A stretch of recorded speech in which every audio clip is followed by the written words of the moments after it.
Hi ಎಲ್ರಿಗೂ ನಮಸ್ಕಾರ. ಎಲ್ಲರೂ ಹೇಗಿದ್ದೀರಾ? Welcome back to my channel. ಇವತ್ತು ನಾನು ನಿಮಗೆ ವೈಟ್ ಸಾಸ್ ಪಾಸ್ತಾ ಹೇಳ್ಕೊಡ್ತೀನಿ. ಅದಕ್ಕೆ ಕ್ರೀಮೆಲ್ಲ ಯೂಸ್ ಮಾಡ್ತಾರೆ, ಬಟ್ ವಿತೌಟ್ ಕ್ರೀಮ್ ಮನೇಲಿ ಹೇಗೆ ಮಾಡೋದು ಹೆಲ್ದಿಯಾಗಿ ಅಂತ ಹೇಳ್ಕೊಡ್ತೀನಿ. ಬನ್ನಿ ಪಟಾಪಟ್ ಅಂತ ನೋಡ್ಕೊಂಬರೋಣವಾ. ಇವಾಗ ಒಂದು ಪ್ಯಾನ್ಗೆ ಎಣ್ಣೆ ಹಾಕ್ಕೊಂಡು ಎಣ್ಣೆ ಕಾದ ನಂತರ ಇಲ್ಲಿ ನಾನು ಕಾರ್ನ್ ಹಾಕೋತಾ ಇದ್ದೀನಿ. ಮತ್ತು ನಿಮ್ಗೆ ಯಾವ ರೀತಿ ವೆಜಿಟೇಬಲ್ಸ್ ಬೇಕಾದ್ರೂ ನಿಮ್ಗೆ ಆ್ಯಡ್ ಮಾಡ್ಕೊಬೋದು. ಮಶ್ರೂಮ್ ಏನು ಬೇಕಾದರೂ ಆ್ಯಡ್ ಮಾಡ್ಕೊಬೋದು. ಸೊ ಇಲ್ಲಿ ನಾನು ಕ್ಯಾಪ್ಸಿಕಮ್ ಗ್ರೀನ್ ಕಲರು ಮತ್ತು ರೆಡ್ ಕಲರ್ ಕ್ಯಾಪ್ಸಿಕಮ್ ಹಾಕೋತಾ ಇದ್ದೀನಿ. ನಂತರ ಒಂದು ಸ್ವಲ್ಪ ಕ್ಯಾರೆಟ್ ಹಾಕ್ಕೊತಾ ಇದ್ದೀನಿ. ಇದನ್ನು ಚೆನ್ನಾಗಿ ಫ್ರೈ ಮಾಡ್ಕೊಳ್ಳಿ. ಮತ್ತು ಇಲ್ಲಿ ನಾನು ಒಂದು ಮೀಡಿಯಮ್ ಸೈಜು ಈರುಳ್ಳಿನ ಕೂಡ ಹಾಕ್ಕೊತಾ ಇದ್ದೀನಿ. ಸ್ವಲ್ಪ ಲೈಟಾಗಿ ಉಪ್ಪು ಹಾಕ್ಕೊಳ್ಳಿ. ಉಪ್ಪು ಹಾಕ್ಕೊಂಬಿಟ್ಟು ಇದನ್ನೆಲ್ಲ ಚೆನ್ನಾಗಿ ಫ್ರೈ ಮಾಡ್ಕೊಳ್ಳಿ. ನಿಮಗೆ ಮಾರ್ನಿಂಗು ಮಕ್ಕಳಿಗೆ ಲಂಚ್ ಬಾಕ್ಸ್ ಕಟ್ಟಬೇಕಂತಾದ್ರೂ ಬೇಗನೆ ಈಸಿಯಾಗಿರುತ್ತೆ. ಮತ್ತು ಇನ್ ಕೇಸ್ ಹರಿಬರಿಲಿ ಎಲ್ಲಾದರೂ ಹೋಗಬೇಕು ಅಂದ್ರೂ ಇದು ಬೇಗನೆ ಆಗೋಗುತ್ತೆ. ಸೊ ಒಮ್ಮೆ ಟ್ರೈ ಮಾಡಿ ನೋಡಿ. ಹೊರಗಡೆ ಹೋಗಿ ತಿನ್ನೋದಕ್ಕಿಂತ ಕೆಲವೊಂದು ಫ್ರೆಶ್ ಕ್ರೀಮ್ಗಳೆಲ್ಲ ಹಾಕಿರ್ತಾರೆ. ಸೊ ಅದು ಯಾವುದು ಬೇಡ, ನಮ್ಗೆ ಹೆಲ್ದಿಯಾಗಿ ತಿನ್ನಬೇಕು ಅಂದರೆ ಈ ರೀತಿ ಮಾಡ್ಕೊತೀನಿ. ಸೊ ಅದೆಲ್ಲ ಒಂದು ಬೌಲಿಗೆ ಶಿಫ್ಟ್ ಮಾಡಿಕೊಂಡು ಇವಾಗ ಅದೇ ಪ್ಯಾನ್ಗೆ ನಾನು ಇಲ್ಲಿ ಬಟರ್ ಹಾಕ್ಕೊತಾ ಇದ್ದೀನಿ. ಬಟರ್ ಆದಮೇಲೆ 1 ಟೇಬಲ್ ಸ್ಪೂನ್ ಆಗೋಷ್ಟು ಮೈದಾ ಹಾಕ್ಕೊಂಡು ಇದನ್ನು ಚೆನ್ನಾಗಿ ಮಿಕ್ಸ್ ಮಾಡ್ಕೊತಾ ಇದ್ದೀನಿ. ನಂತರ ಇಲ್ಲಿ ನಾನು 2 ಗ್ಲಾಸ್ ಆಗೋಷ್ಟು ಕಾಯಿಸಿರೋಂಥ ಹಾಲು ಹಾಕ್ಕೊತಾ ಇದ್ದೀನಿ. ನಿಮಗೆ ತುಂಬ ಜ್ಯೂಸಿಯಾಗಿ ಬೇಕು ಅಂತ ಅಂದರೆ ಒಂದು 3 to 4 ಗ್ಲಾಸ್ ಹಾಕ್ಕೊಂಡು ಮೈದಾ ಬಂದ್ಬಿಟ್ಟು 2 ಸ್ಪೂನ್ ಹಾಕ್ಕೊಳ್ಳಿ. ಇವಾಗ ನೀಟಾಗಿ ಅದನ್ನು ಮಿಕ್ಸ್ ಮಾಡ್ಕೊತಾ ಇದ್ದೀನಿ. ಬೇಕಾದ್ರೆ ನಿಮಗೆ ಈ ಲೇಯರ್ ಥರ ಬರುತ್ತಲ್ಲ ಚೀಸು, ಅದನ್ನು ಕೂಡ ಹಾಕ್ಕೊಂಡ್ರೆ ಇನ್ನೂ ಚೆನ್ನಾಗಿರುತ್ತೆ. ಸೊ ನಮ್ಮ ಮನೆ ಖಾಲಿ ಆಗಿತ್ತು, ಹಾಗಾಗಿ ನಾನು ಹಾಕ್ಕೊತಾ ಇಲ್ಲ. ಇಲ್ಲಿ ನಾನು ಚಿಲ್ಲಿ ಫ್ಲೇಕ್ಸ್ ಹಾಕ್ಕೊತಾ ಇದ್ದೀನಿ. ಮತ್ತು ಪೆಪ್ಪರ್ ಪೌಡ್ರ್ ಹಾಕ್ಕೊಂಡು ಎಲ್ಲ ಚೆನ್ನಾಗಿ ಮಿಕ್ಸ್ ಮಾಡ್ಕೊತಾ ಇದ್ದೀನಿ. ನೋಡಿ ಕಲರ್ ಕೂಡ ಚೇಂಜ್ ಆಗ್ತಿದೆ ಸ್ವಲ್ಪ. ನಂತರ ಇದು ಚೆನ್ನಾಗಿ ಮಿಕ್ಸ್ ಆಗಿ ಕ್ರೀಮಿ ಥರ ಆಗುತ್ತೆ. ಅದಾದಮೇಲೆ ಸ್ವಲ್ಪ ಲೈಟಾಗಿ, ಯಾಕಂದರೆ ನಾವು ಮೊದಲೇ ವೆಜಿಟೇಬಲ್ಸ್ಗೆ ಉಪ್ಪು ಹಾಕ್ಕೊಂಡಿದ್ದು, ಹಾಗಾಗಿ ಸ್ವಲ್ಪ ಉಪ್ಪು ಹಾಕ್ಕೊಂಡು ಇವಾಗ ನಾವೇನು ಫ್ರೈ ಮಾಡ್ಕೊಂಡಿದ್ವಲ್ಲ ವೆಜಿಟೇಬಲ್ಸು, ಅದನ್ನು ಕೂಡ ಹಾಕ್ಕೊಂಡು ಚೆನ್ನಾಗಿ ಮಿಕ್ಸ್ ಮಾಡ್ಕೊಳ್ಳಿ.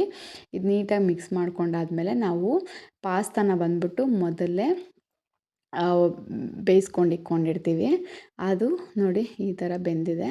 ಇವಾಗ ಅದನ್ನ ಜೊತೆಗೆ ಮಿಕ್ಸ್ ಮಾಡ್ಕೊಂಬಿಟ್ರೆ ನಿಮಗೆ ಪಟಾಪಟ್ ಅಂತ ವೈಟ್ ಸಾಸ್ ಪಾಸ್ತಾ ರೆಡಿ ಆಗಿಬಿಡುತ್ತೆ. ಇನ್ನೂ ಸ್ವಲ್ಪ ಜ್ಯೂಸಿಯಾಗಿ ಬೇಕಂದರೆ ನೀವು ಇನ್ನೂ ಚೆನ್ನಾಗಿ ಹಾಲೆಲ್ಲ ಆ್ಯಡ್ ಮಾಡಿಕೊಂಡು ಇನ್ನೊಂದು ಸ್ವಲ್ಪ ಜ್ಯೂಸಿಯಾಗಿ ಮಾಡ್ಕೊಬೋದು. ಸೊ ನೋಡಿ ಇಷ್ಟೇ. ಫೈನಲಿ ಒಂದು ಸ್ವಲ್ಪ ಗಾರ್ನಿಷಿಂಗ್ ಅಂತ ಕೊತ್ತಂಬರಿ ಹಾಕ್ಬಿಟ್ರೆ ಮುಗೀತು. ಟೇಸ್ಟ್ ಅಂತೂ ಅಲ್ಟಿಮೇಟ್ ಆಗಿತ್ತು.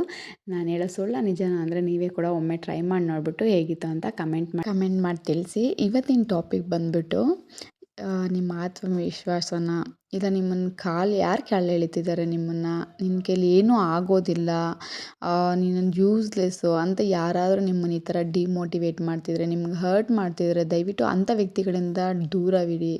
ಬಿಕಾಸ್ ಅವ್ರು ನಿಮ್ಮನ್ನು ತುಳಿಬೇಕು, ನಿಮ್ಮ ಸಕ್ಸಸ್ ಕಾಣಬಾರ್ದು, ನಿಮ್ಮನ್ನ ಜಸ್ಟ್ ಟೈಮ್ ಪಾಸ್ಗೆ ಯೂಸ್ ಮಾಡ್ಕೊಳ್ಳೋ ಅಂಥ ಫ್ರೆಂಡ್ಸ್ಗಳಾಗಿದ್ದರೆ ದಯವಿಟ್ಟು ಅವರಿಂದ ದೂರ ಇರಿ.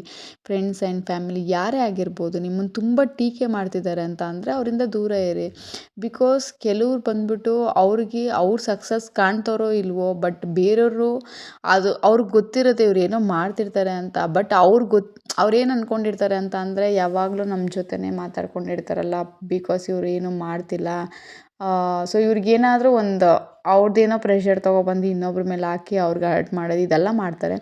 ನಾನು ಎಕ್ಸಾಕ್ಟಾಗಿ ಏನು ಹೇಳಕ್ಕೆ ಬರ್ತಾಯಿದ್ದೀನಿ ಅಂತ ಅಂದರೆ, till now you don't have any ambition means please right now ನೀವು ಒಂದು ಆ್ಯಂಬಿಷನ್ ಇಟ್ಕೊಳ್ಳಿ. ನನ್ನ ಲೈಫಲ್ಲಿ ಇವಾಗ ನಾನು ಏನಾದರೂ ಅಚೀವ್ ಮಾಡಬೇಕು, ನನ್ನ ಕೈಲಿ ಆಗುತ್ತೆ, ನಾನು ಏನಾದರೂ ಒಂದು ಸಾಧಿಸ್ಬೇಕು. ಡಿಪೆಂಡ್ ಆಗಬೇಡಿ, ಇಂಡಿಪೆಂಡೆಂಟ್ ಆಗಿರಿ. ಬಿಕಾಸ್ ನನಗೆ ಗೊತ್ತಿಲ್ಲ, ನಾಳೆ ನಿನ್ನ ಸ್ವಂತ ಹಸ್ಬೆಂಡೇ ಹೇಳ್ಬೋದು ನೀನು ಇಂಡಿಪೆಂಡೆಂಟ್ ಅಲ್ಲ, ಡಿಪೆಂಡೆಂಟ್, ನನ್ನ ಮೇಲೆ ಡಿಪೆಂಡೆಂಟ್. ಯಾರೂ ಹೇಳೋದು ಬೇಡ. ನಮ್ಮ ಪ್ರಯತ್ನ ನಾವು ಪಡೋಣ. 100% ಮಾಡಿ. ನಿಮ್ಮ ಕೈಲಿ ಏನಾಗುತ್ತೋ ಅದನ್ನು ಖಂಡಿತ ಮಾಡಿ. ನನಗಿವಾಗ ನೋಡಿ, ನನಗೂ ಆಲ್ಮೋಸ್ಟ್ ಎಲ್ಲ ಹೇಳಿದ್ದಾರೆ, ನೀನು ಗಂಡನ ದುಡ್ಡಲ್ಲಿ ತಿಂತಿದ್ಯಾ, ನೀನೇನು ಎಫರ್ಟ್ ಆಗ್ತಿಲ್ಲ, ಮನೇಲಿ ಸುಮ್ಮನೆ ಬಿದ್ದಿದ್ಯಾ ಮಕ್ಕಳನ್ನ ನೋಡಿಕೊಂಡು ಅಷ್ಟೇ. Because that is my responsibility. ಒಂದು ಮದುವೆ ಆಗಿದ್ದೀನಿ ಅಂತ ಅಂದರೆ, ಮಕ್ಕಳಾಗಿದ್ದಾರೆ ಅಂತ ಅಂದರೆ that's my responsibility. Because they believe me. ಆಯ್ತಲ್ವಾ, ನನ್ನನ್ನು ನಂಬ್ಕೊಂಡಿದ್ದಾರೆ ನನ್ನ ಮಕ್ಕಳು. ಸೊ ನಾನು ಅವ್ರಿಗೆ ಏನು ಮಾಡಬೇಕೋ ಅದನ್ನು ಕರೆಕ್ಟಾಗಿ ಮಾಡ್ತಿದ್ದೀನಿ. ಜೊತೆಗೆ ನನ್ನ ಕೆರಿಯರ್ ಕೂಡ ನಾನು ಫೋಕಸ್ ಮಾಡಬೇಕು. ಅಲ್ಲಿ ನಿಮ್ಗೆ ಯಾರು ಸಪೋರ್ಟು ಸಿಗ್ತಿರಲ್ಲ. ಬಿಕಾಸ್ ನನಗೇನಾದರೂ ಸಪೋರ್ಟ್ ಇದ್ದಿದ್ರೆ ನಾನು ಹೋಗ್ಬೋದು ವರ್ಕಿಗಲ್ವಾ. ಇವಾಗ ವರ್ಕಿಗೆ ಹೋಗೇ ನಾವು ದುಡಿಬೇಕು ಅಂತ ಏನೂ ಇಲ್ಲ. ಸೋಷಿಯಲ್ ಮೀಡಿಯಾ ಇದ್ದಾವೆ, ನಮ್ಮ ಟ್ಯಾಲೆಂಟ್ ಇದೆ. ಸೊ ನೀವು ಕಾನ್ಸಂಟ್ರೇಟ್ ಮಾಡಿ, ಯಾವುದು ನಿಮ್ದೇನು, ನಿಮ್ಗೆ ಏನರ ಮೇಲೆ ಇಂಟ್ರೆಸ್ಟ್ ಇದೆ, ಎಷ್ಟೊಂದಿದ್ದಾವೆ. ಜಸ್ಟ್ ಫೋಕಸ್ ಆನ್ ಇಟ್ ಅಷ್ಟೇ. ಬೇರೆಯವ್ರು ಹೇಳೋದಕ್ಕೆಲ್ಲ ತಲೆ ಕೆಡ್ಸ್ಕೊಂಡು ಕೂತ್ಕೊಬೇಡಿ.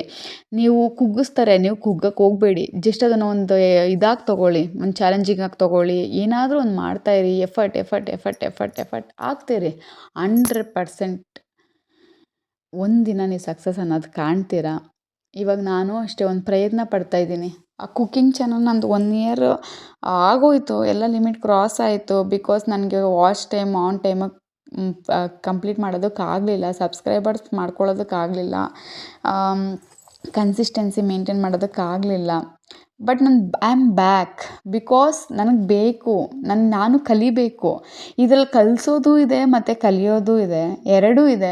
ನಾನು ಯಾಕೆ ಇಲ್ಲಿಗೆ ಸ್ಟಾಪ್ ಮಾಡಬೇಕು? ಹೋಗೋಣ, ಇನ್ನು 10 ವರ್ಷ ಆದರೂ ಪರವಾಗಿಲ್ಲ, ಹೋಗ್ತಾ ಇರೋಣ. ಬಿಕಾಸ್ ನಾನು ಕಲಿತಾ ಇದ್ದೀನಿ, ಇಲ್ಲಿ ನಾನು ಕಳ್ಕೊತಿಲ್ಲ, ಕಲಿತಾ ಇದ್ದೀನಲ್ವಾ. ಸೊ ಹಾಗಾಗಿ ಇದನ್ನು ನೀವು ಕೂಡ ಪ್ರಯತ್ನ ಪಡಿ, ನಂಬಿಕೆ ಇಟ್ಕೊಳ್ಳಿ, ಆತ್ಮವಿಶ್ವಾಸ ಇಟ್ಕೊಳ್ಳಿ. ಎಲ್ಲದಕ್ಕಿಂತ ನಿಮ್ಮನ್ನು ನೀವು ಪ್ರೀತಿಸಿ. ಫಸ್ಟು ನೀವೇನಂತ ನೀವು ಪ್ರೂವ್ ಮಾಡ್ಕೊಳ್ಳಿ.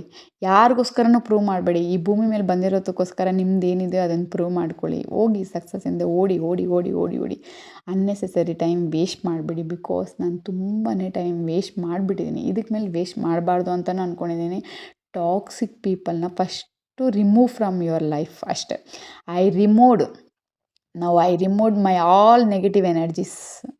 Now I am the happiest person in the world because I don't have any negative people, toxic people in my life. I removed everyone. I started my new life and new journey.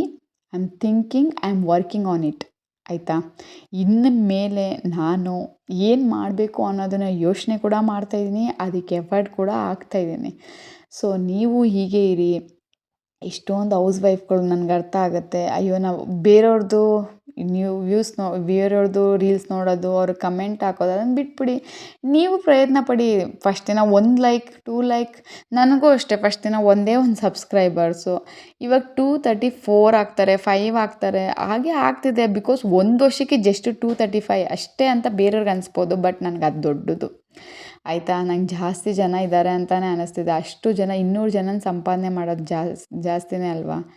ಸಾಕು, ನನ್ನದು ಮುಂದೆ reach ಆಗುತ್ತೆ. ನನ್ನ consistency ಚೆನ್ನಾಗಿದ್ದು ಮತ್ತು ನಾನು ಚೆನ್ನಾಗಿ ಮಾತಾಡ್ತಾ ಇದ್ದೀನಿ ಅಂದರೆ ಅದಕ್ಕೋಸ್ಕರನೇ. ಜಸ್ಟು ಕುಕ್ಕಿಂಗ್ ಕಡೆ ಕಾನ್ಸಂಟ್ರೇಟ್ ಮಾಡಿದೆ.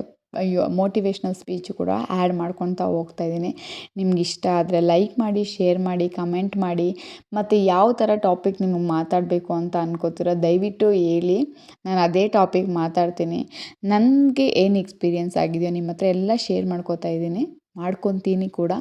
ಸೊ ಹೌಸ್ ವೈಫ್ ನಾವು ಯಾರ ಮೇಲೂ ಡಿಪೆಂಡ್ ಆಗಬಾರ್ದು. ಓಕೆ? ಇಂಡಿಪೆಂಡೆಂಟ್ ಆಗಿರಬೇಕು. ನಾವೇನು ಅಂತ ಪ್ರೂವ್ ಮಾಡಬೇಕು. ಓಕೆ, ಸ್ಟಾರ್ಟ್ ಮಾಡೋಣ. ನನಗನ್ಸುತ್ತೆ ಯಾರ್ಯಾರು ಹೌಸ್ ವೈಫ್ ಇದ್ದೀರೋ ದಯವಿಟ್ಟು ಕಮೆಂಟ್ ಮಾಡಿ. ಹಾಗೇ ಸುಮ್ಮನೆ ವೀಡಿಯೋ ನೋಡ್ಕೊಂಡು ಹೋಗದೆ ಒಂದು ಕಮೆಂಟ್ ಮಾಡಿ. ಏನಾದರೂ ಒಂದು ಬನ್ನಿ, ಒಂದು ರಿಲೇಷನ್ಶಿಪ್ ಬಿಲ್ಡ್ ಆಗುತ್ತೆ. ಪ್ಲಸ್ ಒಬ್ಬರೇನೋ ಮೋಟಿವೇಟ್ ಮಾಡ್ತಿದ್ದಾರೆ ಅಂದರೆ ನಮ್ಮ ಲೈಫಲ್ಲೂ ಅದನ್ನು ಅಳವಡಿಸ್ಕೊಂಡ್ರೆ ಚೆನ್ನಾಗಿರುತ್ತೆ ಅಂತ ನಿಮ್ಗೇನಾದರೂ ಅನಿಸಿದ್ರೆ 100% ನಾನು ಸಖತ್ತಾಗಿ ಮಾತಾಡ್ತೀನಿ, ಸಖತ್ತಾಗಿ ಮೋಟಿವೇಟ್ ಮಾಡ್ತೀನಿ ಅನ್ನೋ ಕಾನ್ಫಿಡೆಂಟ್ ನನಗಿದೆ. ನಾನು ಕುಕ್ಕಿಂಗ್ ಚಾನಲ್ ತೆಗೆದುಬಿಟ್ಟು ಮೋಟಿವೇಶ್ನಲ್ ಸ್ಪೀಚ್ ಅಂತ ಹಾಕೋಣ ಅಂತ ಅಂದ್ಕೊಂಡೆ. ಆದರೂ ಬೇಡ, ಕುಕ್ಕಿಂಗ್ ಪ್ಲಸ್ ಮೋಟಿವೇಶ್ನಲ್ ಸ್ಪೀಚ್ ಎರಡೂ ಸಖತ್ತಾಗಿರುತ್ತೆ ಅಂತ ಅಂದ್ಬಿಟ್ಟು ಹೊಸ ಪ್ರಯತ್ನ ಪಡ್ತಾಯಿದ್ದೀನಿ. ಸೊ ನೀವು ಕೂಡ ಕಮೆಂಟ್ ಮಾಡಿ, ಇಷ್ಟ ಆದರೆ ಯಾವ ಥರ ಟಾಪಿಕ್ ಅಂತಲೂ ಹೇಳಿ. ಸ್ಟಾರ್ಟಿಂಗ್ ಅಲ್ವಾ, ಸ್ವಲ್ಪ ಏನೇನೋ ಮಾತಾಡ್ತಾ ಇರ್ತೀನಿ. ಆಮೇಲೆ ಹೋಗ್ತಾ ನಿಮಗೆ ಗೊತ್ತಾಗುತ್ತೆ ನಾನು ಎಷ್ಟು ಚೆನ್ನಾಗಿ ಮಾತಾಡ್ತೀನಿ, ಎಷ್ಟು ಚೆನ್ನಾಗಿ ಮೋಟಿವೇಟ್ ಮಾಡ್ತೀನಿ ನಿಮ್ಮನ್ನು. ನೀವು ಹೀಗೆ ಯಾಕಂದರೆ ನನ್ನ ಜೊತೆ ಇದ್ದವರೆಲ್ಲ ಆಲ್ರೆಡಿ ಮೋಟಿವೇಟ್ ಆಗಿ ನನ್ನನ್ನು ಡಿಮೋಟಿವೇಟ್ ಮಾಡಿಬಿಟ್ಟು ಹೋಗ್ಬಿಟ್ಟಿದ್ದಾರೆ. ಸೊ ಅದಕ್ಕೋಸ್ಕರ ಒಂದು ಸಣ್ಣ ಪ್ರಯತ್ನ. ಈ ವಿಡಿಯೋ ಇಷ್ಟ ಆದರೆ ಲೈಕ್ ಮಾಡಿ, ಶೇರ್ ಮಾಡಿ, ಕಮೆಂಟ್ ಮಾಡಿ. ಮತ್ತಷ್ಟು ವೀಡಿಯೋಗೋಸ್ಕರ ವೆಯ್ಟ್ ಮಾಡ್ತಾಯಿರಿ. ಬಾಯ್.